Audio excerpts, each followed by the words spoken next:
Sejam bem-vindos, sejam bem-vindas para mais um episódio do Utopia Podcast. Aqui quem fala é o Caio Paiva e hoje eu estou aqui com mais uma entrevista do nosso podcast.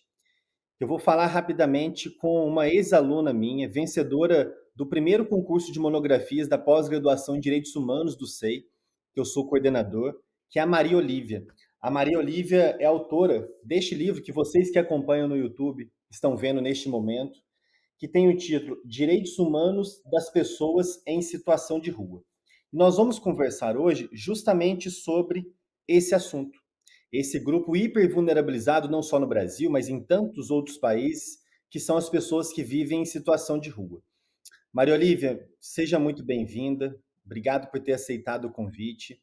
Eu gostaria que primeiro você contasse um pouco mais para quem nos acompanha como foi o processo da escolha desse assunto, se você teve num primeiro momento um interesse mais acadêmico ou se algo a mais despertou seu interesse para pesquisar sobre os direitos humanos das pessoas em situação de rua.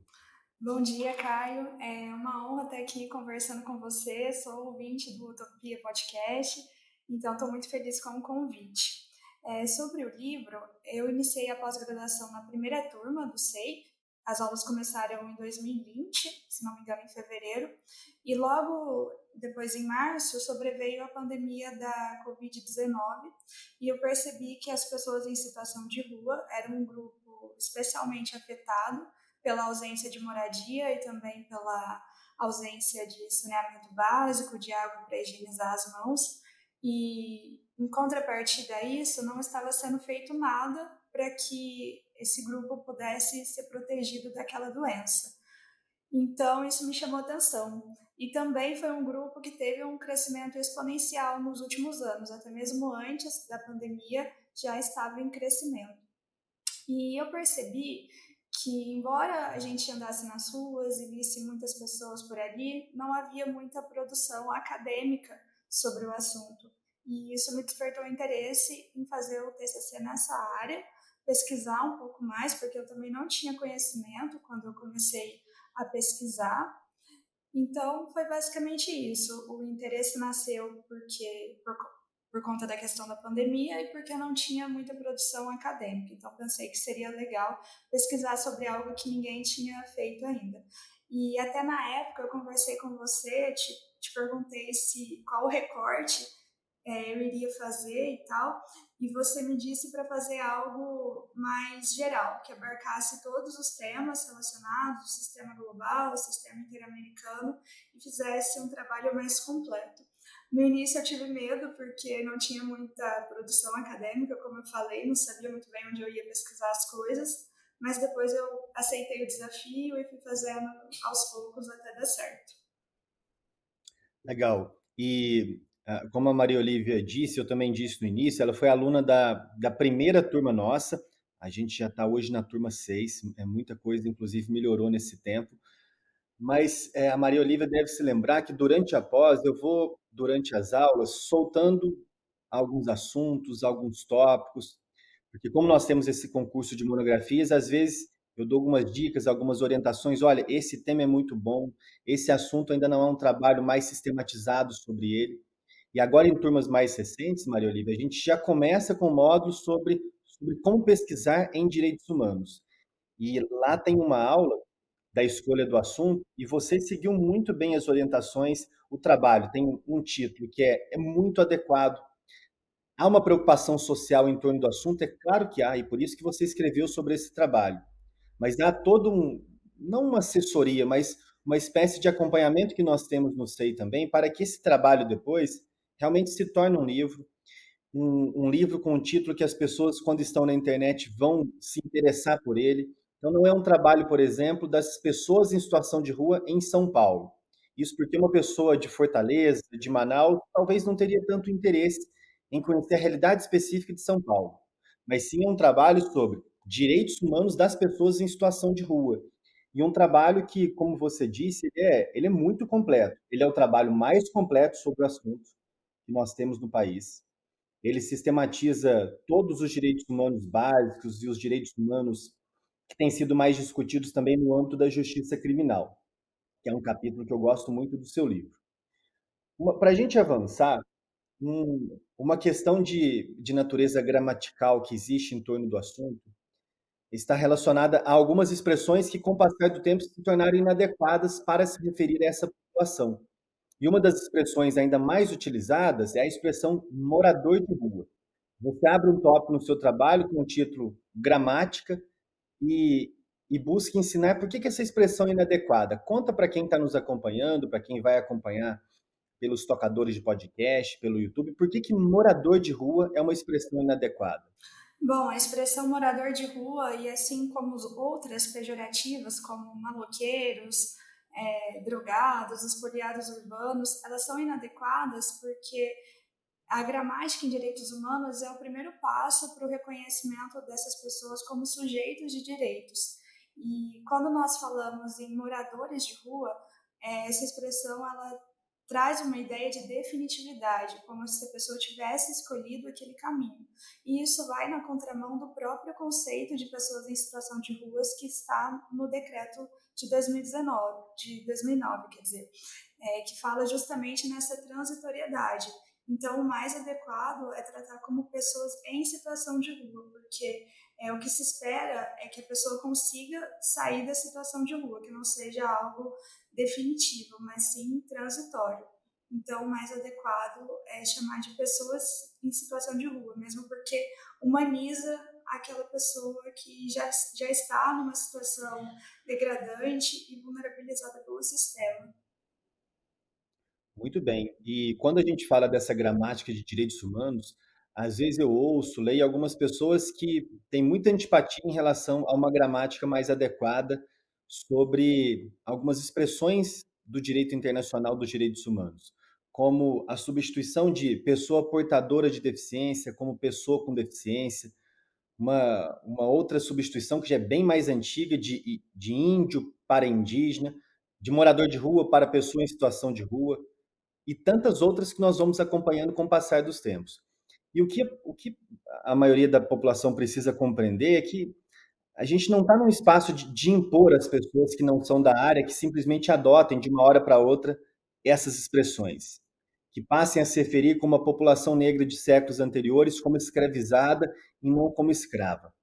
Mas sim, o que a gente tenta colocar é apenas uma reflexão no sentido de que as palavras elas querem dizer alguma coisa e as palavras estão inseridas na linguagem, tem uma simbologia. Essa substituição, por exemplo, de escravo para escravizada não muda a história. Não faz uma pessoa que foi submetida a essa condição não mais fosse submetida a essa condição. Mas nos ajuda um pouco mais a compreender hoje processos que não foram voluntários e processos que principalmente não são naturais. A pessoa não era escrava, ela era uma pessoa livre, ela foi escravizada. Então, às vezes, esse conjunto de expressões dessa nova gramática pode afastar um pouco as pessoas que estão começando, pessoas que não são do direito, a entender um pouco mais sobre os direitos humanos, mas não é essa a ideia. Não é uma porta de entrada no sentido de que falou morador de rua, tá fora, você está falando um absurdo. Não é disso. Até durante a campanha eleitoral, eu me lembro que num dos debates, o presidente Lula, que é bem assessorado nessa matéria, ele falou uma ou outra vez em morador de rua, para se referir a políticas sociais para essa população.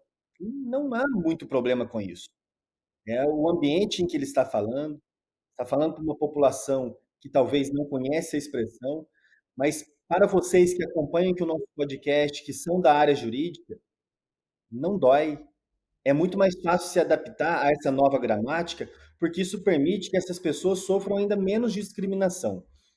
Falando em gramática ainda, Maria Olívia, uma outra expressão que aparece no seu livro e que tem sido muito debatida atualmente, me corrija se eu estiver errado, parece que até não sei ao certo, que até um projeto de lei para criminalizar a chamada aporofobia. O que significa isso? Você se lembra também desse projeto de lei? Tem essa intenção de criminalizar esse preconceito, essa discriminação baseada, então, nessa posição social? O que significa a aporofobia? Bom, Caio, a aporofobia ela significa aversão ao pobre.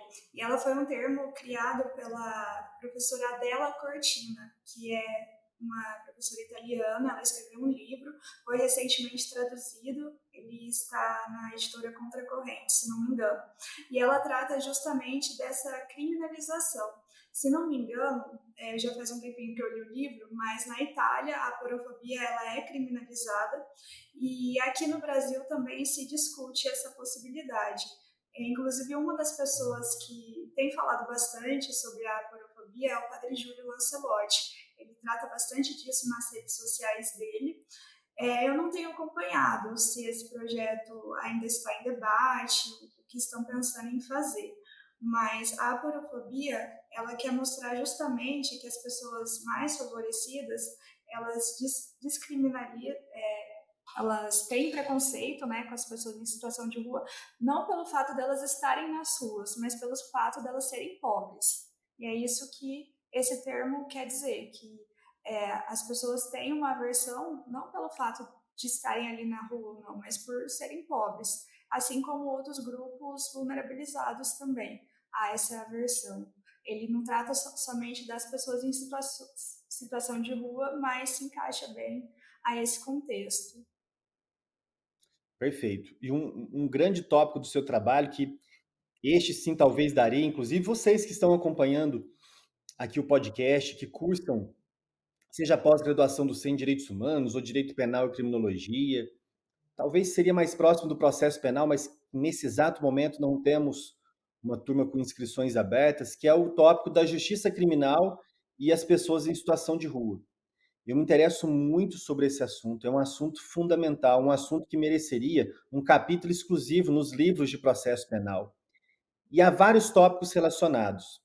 Eu vou colocar alguns aqui e você, Maria Olívia, tenta lembrar de algum ponto do seu livro que você considera que, poxa, isso era fundamental as pessoas compreendessem sobre a relação das pessoas em situação de rua com a justiça criminal. Quando eu era defensor público, eu me deparei muitas vezes com a questão da imposição da medida cautelar da fiança.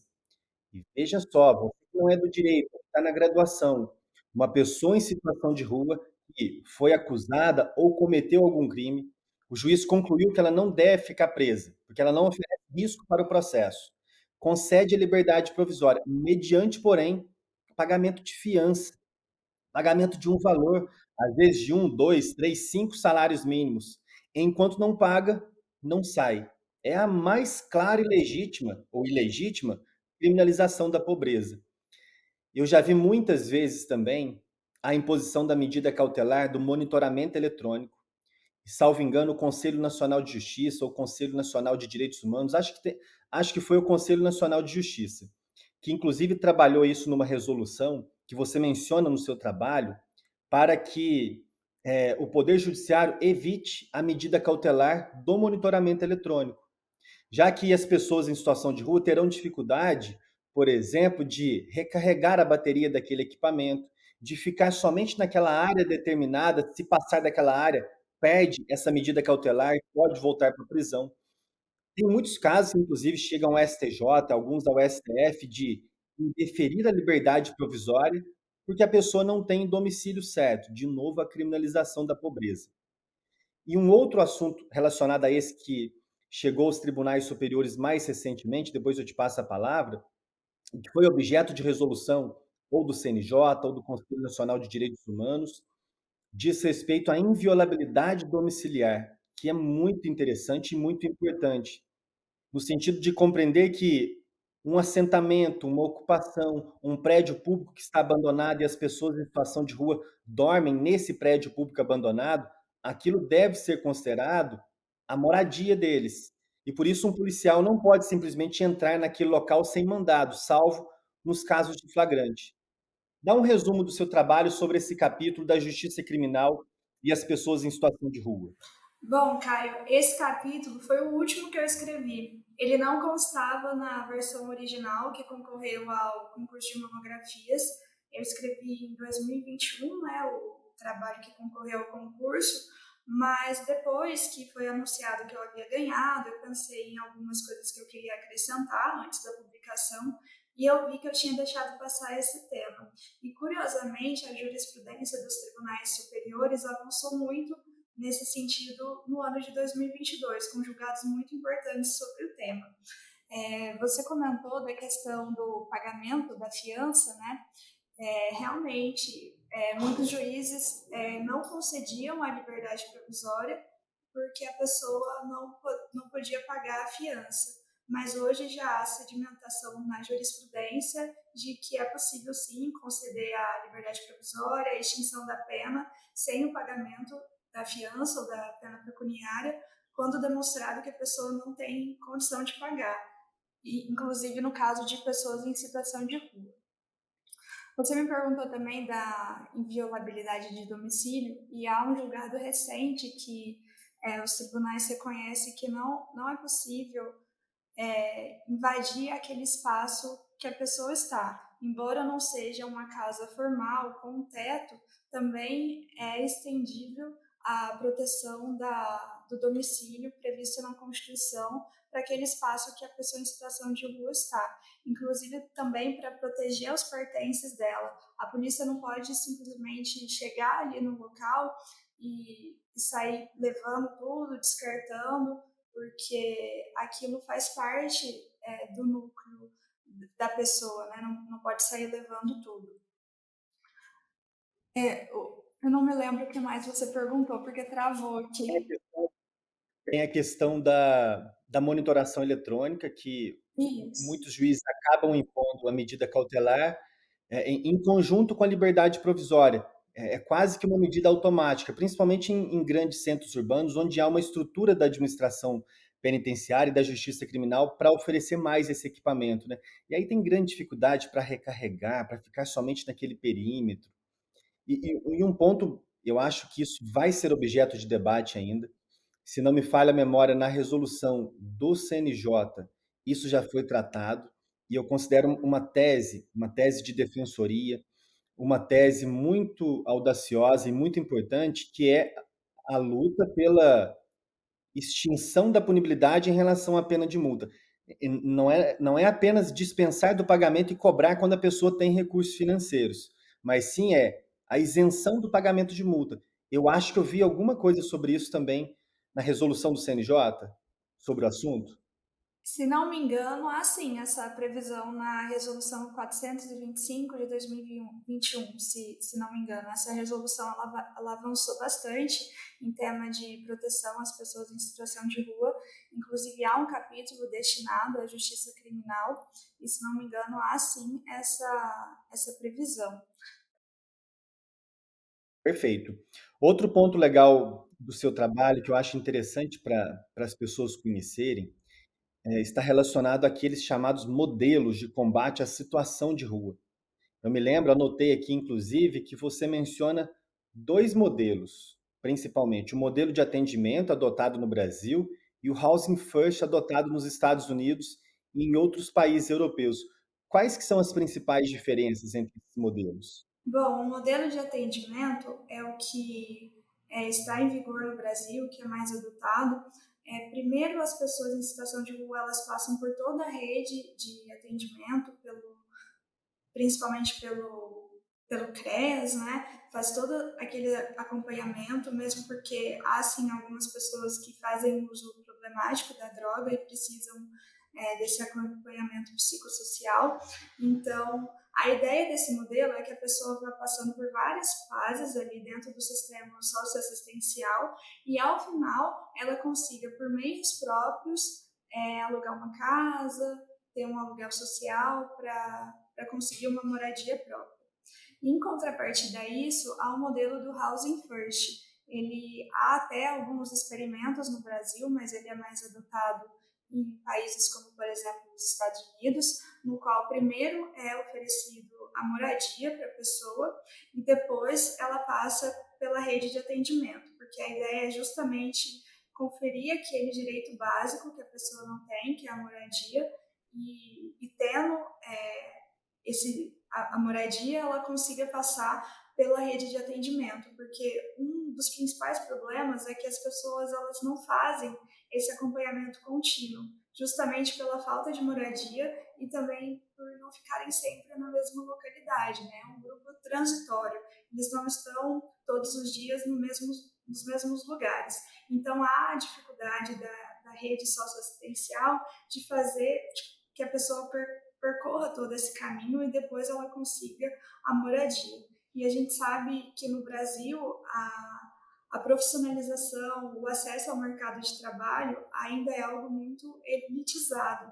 Então, há essa dificuldade para que essas pessoas consigam algum tipo de emprego formal ou informal e, com isso, consigam adquirir uma residência, pagar um aluguel. Os aluguéis são caros, principalmente nos grandes centros. Então, o modelo que eu considero mais adequado seria esse do Housing First. Não sei qual a viabilidade de aplicar isso a nível de Brasil, mas seria o mais adequado porque já conferiria para aquela pessoa o direito que ela não tem, que é a moradia, e tendo um lugar para ela dormir, para ela tomar banho, para ela conviver com a família, ela consegue passar pelo atendimento da rede e superar a situação de rua. Muito bem, Maria Olívia. E caminhando já aqui para o final, eu me lembrando inclusive de quando a gente conversava, enquanto você estava desenvolvendo o seu trabalho, daquela live que a gente fez quando você foi apresentar como finalista. Não passou tanto tempo e você agora recentemente estava entregando o seu livro para o Padre Júlio Lancelotti, que fiquei super feliz também de ver aquela imagem. Imagina a tua felicidade, a tua satisfação. Eu queria encerrar te perguntando, é algo que eu costumo perguntar nas entrevistas aqui do podcast, qual que é a sua utopia?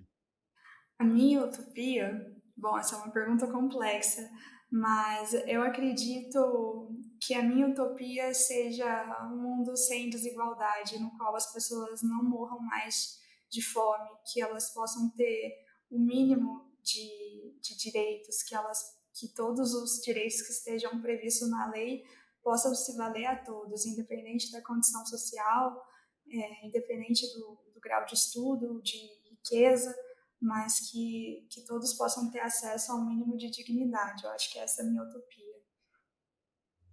Perfeito. Super obrigado por essa conversa. Para quem tem interesse em adquirir o livro da Olívia, Direitos Humanos das Pessoas em Situação de Rua, é um trabalho, como eu disse no início, muito completo. Tem 145 páginas e você consegue realmente aprender não só o que há de mais relevante, mas realmente, da parte jurídica, pelo menos, tudo que você precisa saber sobre os direitos humanos das pessoas em situação de rua. A Viviane, que nos ajuda aqui no podcast, vai deixar na descrição, no YouTube e também no Spotify e outros tocadores de podcast, um link para você acompanhar e conferir o livro da Maria Olívia, inclusive um cupom de desconto adicional.